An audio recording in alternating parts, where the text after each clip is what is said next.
চেঙা সমষ্টিৰ বিধায়কজনে কৈছে যে উজনিলে তেখেতলোকৰ শ্ৰমিক তামোল পাণ দি আনিব লাগিব। আমি তেখেতক বুজাই দিব বিচাৰিছোঁ যে উজনি অসমৰ মানুহ ইমান পৰিমৰা মানুহ নহয়। উজনি অসমৰ মানুহৰ এখিনি শ্ৰমজীৱী মানুহ, আমাৰ শ্ৰমিকৰ পৰ্যাপ্ত পৰিমাণে আছে, কোনো অভাৱ হোৱা নাই। কিন্তু তেখেতে সেই কথাবিলাকক লৈ এটা বিভ্ৰান্তিকৰ মন্তব্য দিব নালাগে। বিধায়ক হিচাপে থাকক, এনেকুৱা ধৰণৰ অযুক্তিকৰ কথা কৈ আকৌ এটা সম্প্ৰীতিৰ সমন্বয় বিঘ্নিত কৰিবৰ কাৰণে প্ৰচেষ্টা হাতত ল'ব নালাগে।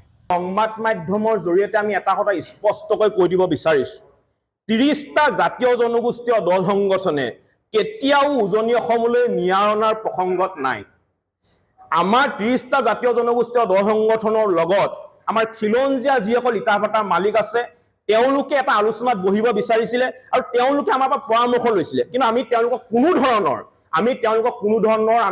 প্ৰশ্নৰ উত্তৰ দিয়া নাছিলোঁ। আমাৰ কথা এটাই স্পষ্ট, আমাৰ সিদ্ধান্ত আছিলে যে উজনি অসমত কোনো কাৰণতে কেতিয়াও সন্দেহযুক্ত নাগৰিকৰ দপদপনি নচলিব।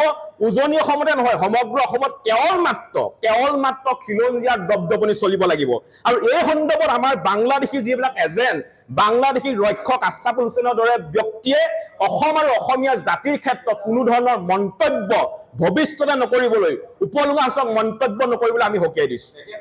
অতি দুৰ্ভাগ্যজনক কথা, অসমীয়াৰ যি স্বাভিমানৰ প্ৰতীক গামোচা আৰু তামোল পাণ, এই দুটা যোগেদি যি অভিবাসী, যি অবৈধ বাংলাদেশীৰ ৰক্ষক আমাৰ এ আব্দুলৰ বিধায়কসকলে সচৰাচৰ ধৰণে যেনেধৰণে কথাবিলাক কৈ থাকে, ঠিক তেনেধৰণৰ কথা এটা পুনৰাবৃত্তি কালি চেঙাৰ বিধায়কগৰাকীয়ে কৰিছে।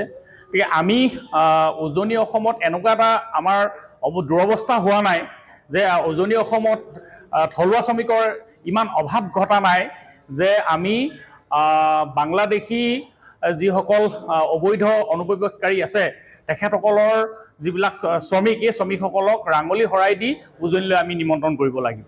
গতিকে আমি চেঙা বিধায়কগৰাকীৰ এই কথাবিলাকক আমি ধিক্কাৰ দিছোঁ। তেখেতে যিটো এটা সাম্প্ৰদায়িকতা, এটা ৰহণ সানিব বিচাৰিছে, সেইটো আমি ধিক্কাৰ জনাইছোঁ। আৰু আচলতে তেখেতে অসমীয়াৰ স্বাভিমানৰ প্ৰতীক গামোচা আৰু তামোল পাণক তেখেতে বুজি নোপোৱাটো স্বাভাৱিক, কাৰণ তেখেতে নামনি অসমৰ বিধায়ক আৰু সাধাৰণতে যি বাংলাদেশী অবৈধ প্ৰব্ৰজনকাৰী ভোট লৈ তেখেতে জয়ী হৈ আহিছে। গতিকে তেখেতে আমাৰ স্বাভিমানক নজনাটো স্বাভাৱিক কথা, আৰু তেনেধৰণৰ তেখেতৰ ভোট বেংক ৰক্ষাৰ স্বাৰ্থত তেনেধৰণৰ কথা কোৱাটো স্বাভাৱিক কথা। কিন্তু আমি এটা কথা সকীয়াই দিব বিচাৰিছোঁ, তেখেতৰ পৰা আমি কোনো ধৰণৰ ক্ষমা কিবা কিবি আমি বিচৰা নাই। আমি এটা পোনপটীয়া কথা কৈছোঁ যে আপুনি যিমান পাৰে চেষ্টা কৰে, আপুনি চেষ্টা কৰক যাতে আপুনি যি অবৈধ নাগৰিকক আপুনি প্ৰতিনিধিত্ব কৰে তেখেতসকল যাতে উজনিলৈ নহাকৈ থাকিবৰ কাৰণে যি ধৰণৰ আপুনি ব্যৱস্থা গ্ৰহণ কৰিব লাগে কৰক।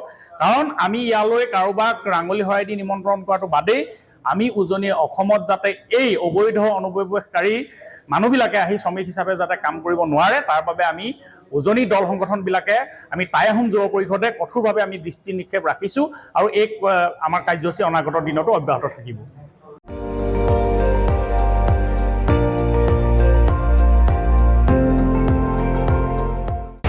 আপুনি চাই আছে ND24, সৰ্বশ্ৰেষ্ঠ নহয়, সৰ্বোত্তমৰ দৌৰ।